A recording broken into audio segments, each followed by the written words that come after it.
Alhamdulillah. Alhamdulillahi Rabbil Alamin.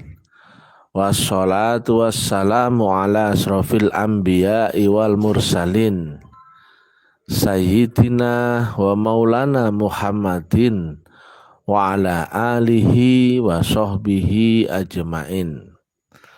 Ketemu lagi dengan Mr. TM dengan uran-uran ilmiah mengimbangi dakwah cocotnya ulama-ulama dunia yang gak jelas cerita agama. Kami senantiasa menerangkan metodologi metafisika tasawuf secara ilmiah eksakta. Bertempat di kampus Salim Ma'rifat Balikpapan, Manggar Baru. Judul yang kita angkat kali ini adalah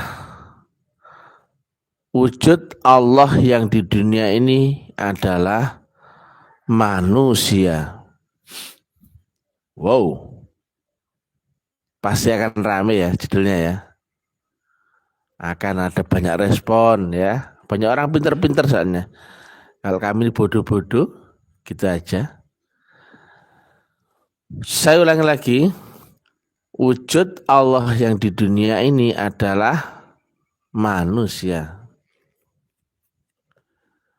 Tapi wujud itu bukan Allah ya. Wujudnya tok ya.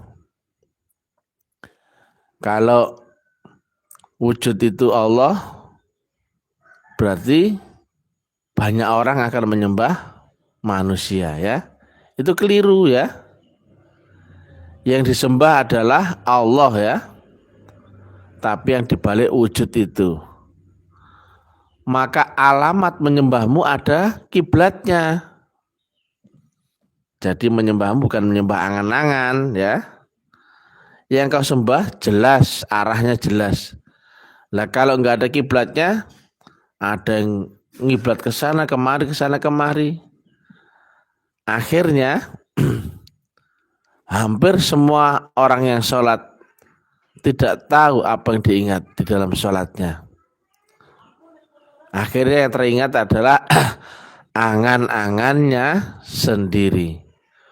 Mulai hutang, masalah, pekerjaan, jemuran, kompor, kunci, kemudian janjian dan sebagainya hadir di dalam sholatmu.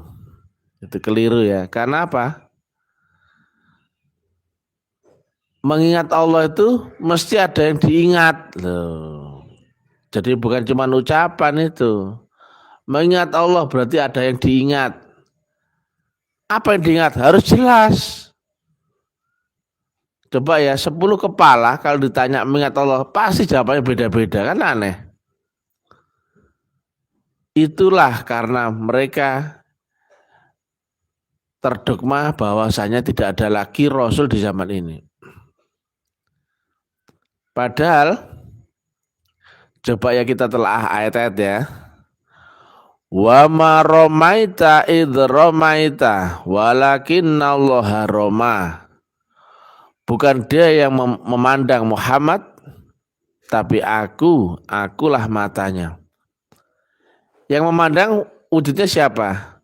Muhammad ya. Tapi kata Allah, itu akulah matanya loh. Allah memakai tajalli akan wujud seorang Nabi Muhammad. Bukan dia yang berkata-kata, tapi akulah mulutnya. Bukan dia yang melangkahkan kaki, tapi akulah kakinya. Demikian juga disampaikan oleh junjungan Rasulullah Muhammad ya. Besertalah dengan Allah. Jika kau belum bisa beserta dengan Allah, besertalah dengan orang yang telah beserta dengan Allah. Ya kan? Orang ya. Nah, jadi kalau kau belum bisa beserta dengan Allah, pegang dulu orangnya itu yang telah beserta dengan Allah itu. Ada lagi. Qul a'udzu birabbin nas, malikin nas ilahin nas. Rupanya apa? Nas, manusia. Nah, banyak lagi ya. Kenapa kok demikian? Nah, termasuk ada ayat lagi ya. Allah menciptakan Adam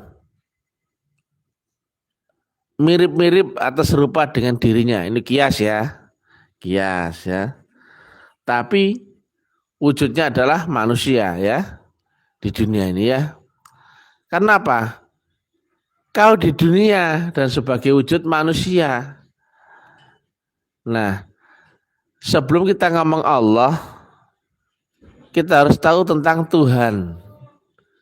Jadi kita nggak eker-ekerannya nggak penting. Kalau bodoh eker-ekeran debat itu sangat nggak perlu ya.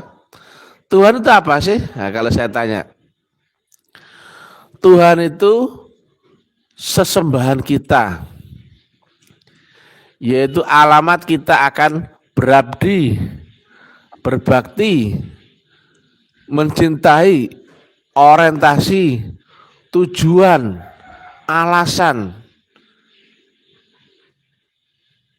kemudian apa saja. Jadi alamat cinta, alamat alasan, alamat orientasi, alamat tujuan, itulah yang disebut dengan Tuhan. Lah masa orang cinta Tuhan nggak tahu alamatnya? Lah kalau kau berbakti, kepada siapa baktimu? Kan aneh.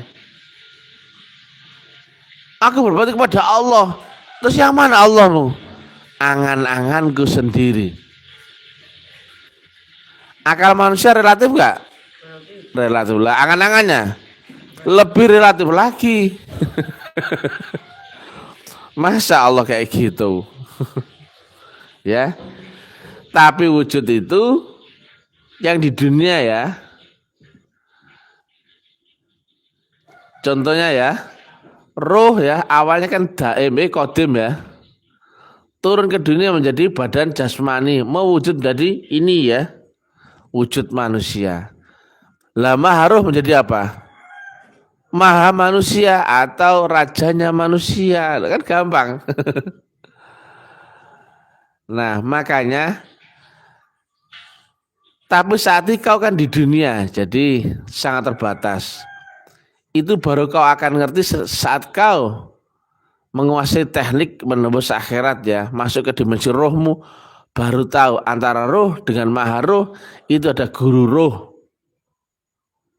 Wujudnya manusia. Yang kata Sayyidina Ali, aku tidak akan menyembah Allah yang aku tidak lihat. Nah, gampang. Ditanya oleh sahabat lainnya, aku kalau sholat kok nggak bisa mengingat Allah ya? Itulah yang Allah yang kesembah itu ada di depan dan ngimami itu loh. Gampang. Gimana nasibnya orang nggak punya Rasul, nggak punya ini semua. Kalimat prakteknya nggak bisa ketemu. Bersaksi pun apa yang kau saksikan? Oh, kamu nggak tahu orangnya itu. Makanya definisi ulama menerangkan wujud dan kesaksian syahadat gelambiar semua, teori semua. Karena apa? Nggak tahu siapa orang itu, nggak tahu dia. Nah kalau tahu orang itu gampang. Apa yang kau saksikan? Beliau lah. Loh. Gampang toh? Karena nggak tahu jawabannya gelambiar, wajar nggak tahu. Maka dengan itulah baktimu ke sana, cintamu ke sana, tujuanmu ke sana, orientasimu ke sana, ya, berkorbanmu ke sana, alasanmu ke sana, semua ke sana. Itu namanya Tuhan. Lah orang Tuhan aja belum punya, nggak ngerti kriterianya. Nggak tahu yang yang dicintai, masa ujungnya Tuhan berupa pacarmu ya? Banyak sekarang ya. Tahu wujudnya Tuhan adalah pacarnya, anaknya, istrinya, pekerjaannya.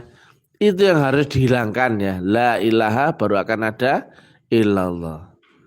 Makanya nggak ada yang kau sembah, kau cintai dan sebagainya itu habis dulu baru hadir Allah. Nah, makanya jangan ikut-ikut taklim ma'rifat. Kami ini dianggap sesat ya. Tuhan kami di dunia ini wujudnya manusia ya. Tapi kami enggak menyembah wujud itu. Tapi kiblat kami menyembah adalah wujud itu. Ini wajah tuh wajhiyah. Ku hadapkan wajahku kepada wajah loh. Yang menciptakan langit dan bumi, wajah Allah loh. Kenapa kok diserupakan wajah sama wajah? Ya kan? Tapi saya tidak menyembah wajah itu ya. Menghadap. Berkiblat itu bukan menyembah. Menghadap itu bukan menyembah. Sama seperti saya bertelepon, saya tekan nomor sesuatu itu, saya kan nggak ngomong sama nomornya, ya kan? Nomor itulah yang menyambungkan gelombang akan orang itu melewati rukun syarat ya. Akhirnya apa? Tekan nomor itu begitu nyambung, saya ngomong sama orang itu, halo, assalamualaikum, nah, gitu loh. Tapi kan lewat nomor itu. Nah, nggak boleh menuhankan manusia ya, nggak boleh ya. Yang kita tuhankan harus Allah, tapi lewat alamat kiblat yang dibalik manusia itu ya. Makanya saya sebut Allah di dunia. Nah, coba dibuka di Qur'annya. Ada nggak Allah yang menyebut Allah yang di langit dan Allah yang di bumi? Ada nggak? Ada. Loh, apakah Allah itu dua? Tidak ya. Allah di sana menghampirimu lewat nurnya, dan nurnya ada yang membawa, yaitu utusan. Itulah tajallinya Allah di dunia ini ya, utusan. Wujudnya Allah di dunia ini adalah manusia, wujudnya tok. Betul nggak sifat wujudnya itu? Sifat Allah itu adalah wujud. Harusnya kau saksikan wujud itu saat syahadat ya. Antara Allah, nurnya dan pembawanya itu satu rangkaian sistem wasilah. Oh, itu aja nggak tahu, masa bisa bersyahadat kamu ya? Itulah bedanya Islam keturunan sama enggak ya. Wajib kau saksikan sendiri. Walaupun kau dari kecil sudah Islam ya, karena nenek moyangmu ya. Tapi kalau kau belum bersaksi akan itu, ya kamu tuh belum Islam ya. Islammu masih Islam KTP ya. Itulah bedanya ya. Kenapa harus ada momentum kau dikenalkan atau ketemu dengan Allah yang wujud ya. Allah, nurnya dan sang pembawanya atau tajallinya Allah. Baca surat Toha ayat 14. Sungguh aku ini Allah, sembahlah aku dan dirikan sholat untuk mengingatku. Yang ngomong itu siapa? Nabi Muhammad ya. Ini Quran ya. Nah, ini Quran ya. Ini lewat siapa turunnya?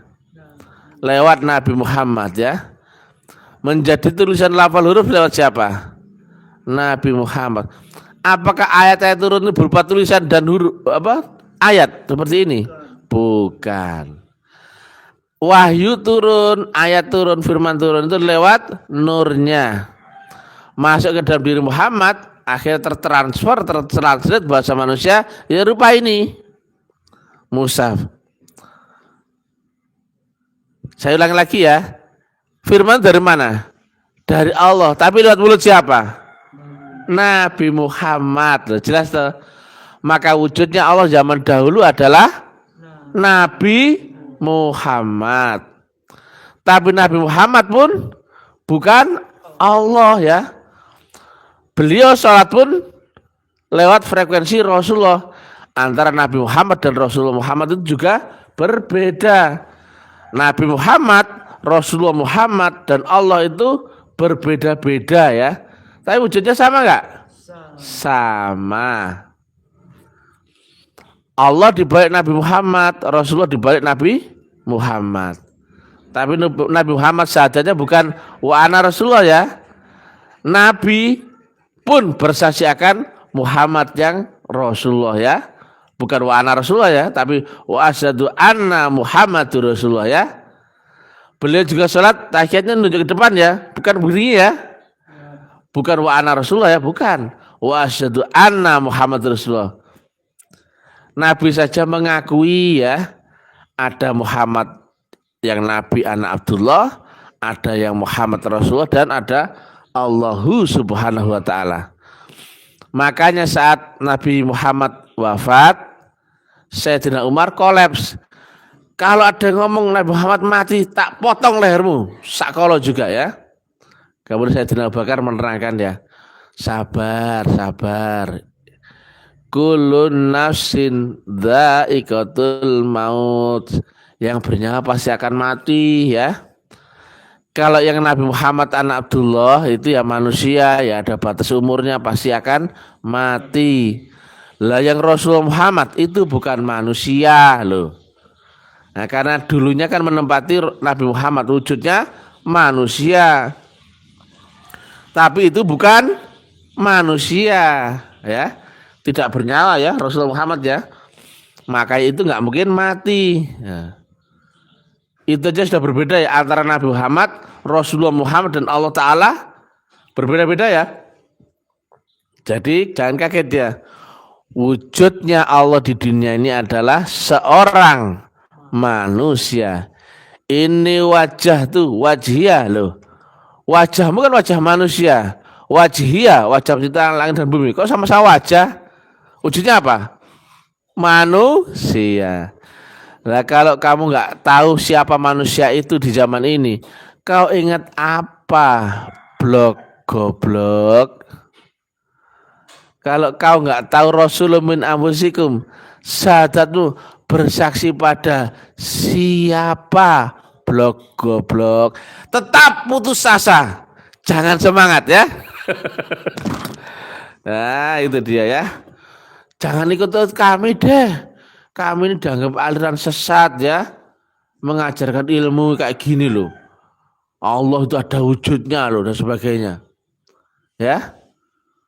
Ini kan dianggap orang sesat ya. Tolong Majelis Ulama India perhatikan ini nih. Ini loh aliran sesat ya. Larangan orang-orang ikut taklim ma'rifat itu larangan ya. Keluaran kebijakan kayak atau apa gitu loh. Majelis Ulama India. Jelas ya. Lah kalau ada wujudnya kan bisa kau saksikan. Bisa kau saksikan kan karena ada wujudnya ya kan. Nah, habis itu apa? Bisa kau ingat karena apa? Telah berinteraksi dengan panca inderamu. Terlihat, cium, raba, dengar dan rasakan. Yang wujud yang terlihat. Betul nggak sifat Allah yang 20 itu adalah yang pertama adalah wujud. Sifatnya ya. Jadi tipis ya. Kalau nggak tahu runutannya pasti akan dianggap sesat. Sama seperti kalau saya bertelepon kira-kira di zaman 25 tahun yang lalu saya dianggap gila ya. Karena apa? Handphone waktu itu belum ada. Itu loh orang itu loh ngomong sama benda kotak itu ketawa-ketawa sendiri, nangis sendiri. Gendeng itu ya. Karena mereka nggak tahu ya. Di balik ini ada apa dia nggak tahu. Ada teknologi, ada runutan, ada dimensional dan sebagainya dia nggak tahu. Kalau saya bilang ada Allah di langit dan ada Allah di bumi, saya dianggap orang gila ya. Masa Allah itu ada dua? Loh, ayatnya ada. Betul nggak? Banyak di dalam ayat-ayat Quran Allah menyebut kami loh. Kok Allah kok ada beberapa ya? Ya apa enggak? Ada aku dan ada kami. Loh Allah kok pelin-pelan gitu kenapa sih? Mungkin lagi sakit kepala mungkin ya. Lah kalau kamu nggak ada alamat kiblat menyembah, berjuang, berkorban, berabdi, berbakti, mencintai, orientasi. Nah, terus tujuanmu apa di dunia ini? Coba. Sugih. Wa ma khalaqtul jinna wal insa illa liya'budun. Kamu diciptakan di dunia hanya untuk menyembah, beradu, berbakti. Nah, tapi kalau ditanya, kemana kau arahkan persembahanmu dan bakti dan korbanmu? Enggak tahu gitu. Aku menyembah Allah. Yang mana di Allah itu? Angan-anganku sendiri. Jadi itulah kenapa kau harus ketemukan dulu Rasulum min anfusikum. Apa sih artinya juga? Utusan di antara kaummu sendiri. Berarti di zamanmu sendiri enggak? Iya. Golongan manusia enggak? Iya, seorang kok. Kalau seorang bukan monyet ya.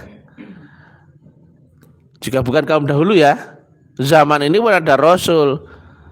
Yang khatam itu anbiya, bukan khatamur rasul. Ada enggak khatamur rasul? Enggak ada. Hanya saja dibedakan antara zaman Nabi Muhammad dan zaman ini.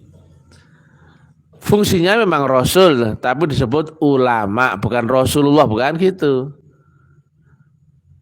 Rasul itu apa sih? Utusan. Utusannya membawa apa? Membawa sesuatu dari yang mengutus. Apa itu? Nurnya. Nah, itu namanya utusan ya. Tapi di akhir zaman disebut ulama yang warasatul anbiya. Kalau nggak diwarisi ya bukan.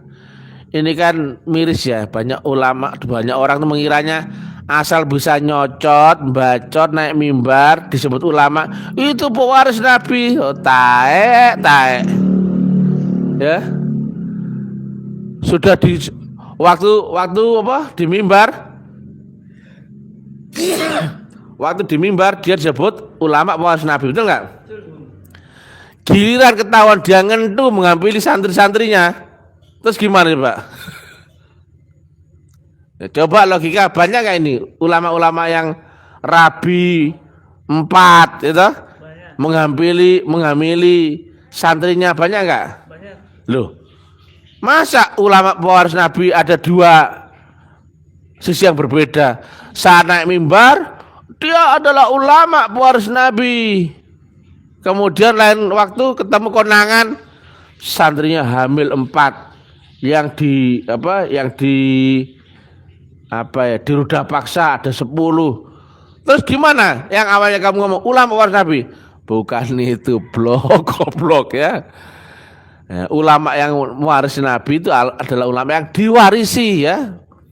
Bukan sembarang orang bisa nyocot. Makanya saya bilang ada ulama dunia, ada ulama akhirat, ada ulama asli, ada ulama palsu. Yang asli itu ya ulama warasatul anbiya atau wali yang mursyid. Yang lainnya enggak tahu. Kalau ulama yang ada jalur ilmu yang sanadnya ini nyambung, estafetnya akan junjungan Rasul Muhammad, yaitu ulama. Nah, kalau ulama yang kau dapat dari buku, bentukan Google, bentukan pondok pesantren ya, ilmu dunia, ditanya Tuhan aja gak ngerti gak ya.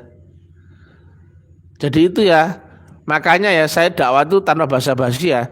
Coba ya di Indonesia banyak ulama ya. Banyak ulama hebat-hebat ya katanya ya. Saya tanya ya Pak ulama ya. Apa yang kau saksikan dalam syahadatmu? Apa yang kau ingat dalam salatmu? Coba ya, katanya mereka pewaris Nabi ya. Coba Nabi bisa menunjukkan kepada umat ya, ini loh yang disembah loh. Ini loh cara menyembahnya. Dan ini loh kau bisa sampai ya, bukan cerita. Kalau cerita sama dengan suara dirusak ya. Karena apa? Hanya suara tapi merusak akidahmu. Hampir semua orang beragama tapi nggak ada kenal Allah loh ya. Hampir ya. Kan miris ini. Kenal Allah dari mana? Nggak tahu caranya. Ya enggak. Sebelum kau kenalkan Allah, kau kenalkan dulu caranya loh. Kalau orang ngaku ke Jakarta, tentunya dia tahu dong kesana naik apa. Ya apa enggak? Kesana naik apa? Lewat jalan mana? Harus bagaimana? Berapa ongkosnya? Harusnya tahu dong. Nah, katanya ngakunya bisa merang Jakarta, tapi nggak tahu Jakarta sebelah mana. Nggak tahu aku. Kesana naik apa? Nggak tahu. Itu namanya ulama goblok-goblok ya, longor-longor ya, jancuk-jancuk ya, batuk krewak ya, asu kabeh ulama ini ya. Inilah yang kata Nabi ulama su. Loh kan? Nabi aja bilang ulama su. Masa semua ulama bener? Enggak. Ada ustadz, habib, kiai, ulama, mursyid, belum tentu asli ya, belum tentu asli. Masa ada ulama yang benar-benar ulama ya warasatul anbiya, ada ulama su, ulama neraka loh. Sama-sama ulamanya loh. Berarti ada 2 sisi yang berbeda ya. Kalau ulama itu mengenalkanmu akan Allah sungguhan, menerangkan caranya, metodologinya, semua jelas ilmiah, kau melangkah pun gak ragu-ragu karena jalan itu paten ya. Itu ulama beneran. Tapi kalau ulama cuma ngasih tahu kriteria, kemudian retorika, kemudian teori ya, Gila ditanya, gimana cara prakteknya? Saya nggak tahu.